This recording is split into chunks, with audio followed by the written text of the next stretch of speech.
हर हर महादेव। ममता गीत चैनल में आप लोग को बहुत स्वागत है। तो आज एक देवी गीत लेकर आए हुए हैं। तो जी आप लोग पूरा दिल लगन से सुनिएगा। ढेर सारा प्यार दुलार अपना आशीर्वाद मुझ पर बनाए रखिएगा। जैसे मेरे देवी गीत आप लोग की अच्छी लगती होंगी तो प्लीज़ मेरे चैनल को लाइक शेयर सब्सक्राइब करना मत भूलिएगा। साथ में बेल आइकन भी प्रेस कर दीजिएगा कि कोई भी गीत और भजन अपलोड करें तो आप लोग के मोबाइल में नए नोटिफिकेशन जा पाए। तो एकदम से ना बहुत प्यारा सा छोटा सा गीत है, ज़्यादा लंबा गीत नहीं है, एकदम छोटा सा है मगर है बहुत अच्छा। तो आप लोग पूरा दुलार बनाए रखिएगा। तो आइए हम गाकर सुनाते हैं ये प्यारा सा देवी भजन। निमिया की डाढ़ी मैया अलावेली लोरवा हो बेलिए तरवाना। निमिया की डाढ़ी मैया लावेली लोरवा हो बेलिए तरवाना। हो मैया बेलिए तरवाना। मैया मोरी झूलुआ लगवली हो बेलिए तरवाना। मैया मोरी झूलुआ लगवली हो बेलिए तरवाना। चारू ओरी मैया जी के खोजी पूछियलो कि किनियो न मिलली ना। हो मैया मोरे के नियो न मिलली ना। मैया सा तोरे बहिनिया हो कि केनियो न मिलली ना। मैया सा तोरे बहिनिया हो कि केनियो न मिलली ना। निमिया की डाढ़ी मैया लावेली लोरवा हो बेलिए तरवाना। ओ मैया बेलिए तरवाना। मैया मोरी झूलुआ लगवली हो बेलिए तरवाना। मैया मोरी झूलुआ लगवली हो बेलिए तरवाना।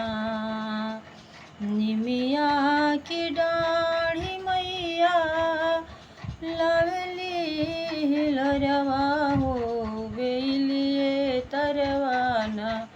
ओ मैया बेलिए तरवाना। मैया मोरी झूलुआ लगवली हो बेलिए तरवाना। चारू ओरी मैया जी के खोजी पूछियलो कि केनियो न मिलली ना। हो मैया मोरी केनियो न मिलली ना।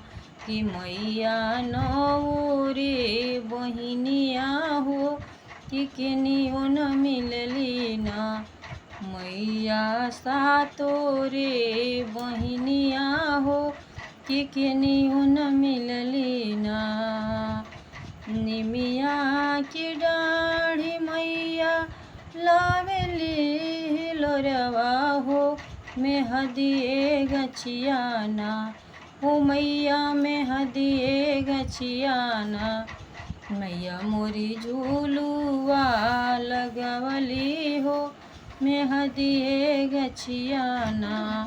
मैया मोरी झूलुआ लगवली हो बेलिए तरवाना। निमिया की डाढ़ी मैया लावेली लोरवा हो अढ़उलवे गछियाना। हो मैया अढ़उलवे गछियाना।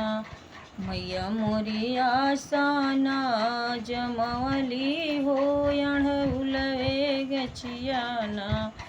चारू ओरी मैया जी के खोजी पूछियलो कि केनियो न मिलली ना। हो मैया मोरी केनियो न मिलली ना। मैया सा तोरे बहिनिया हो के नियन मिलली न। निमिया की डाढ़ी मैया लावेली लोरवा हो, निमिए गछियाना ओ मैया मोरी निबिए गछियाना। मैया मोरी झूलुआ लगवली हो, निमिए गछियाना। मैया मोरी झूलुआ लगवली हो, उलवे गछियाना। मैया मोरी आसाना जमवली हो, बेलिए गछियाना। हर हर महादेव। तो यहीं पर जो देवी गीत है इनको हम समाप्त करते हैं।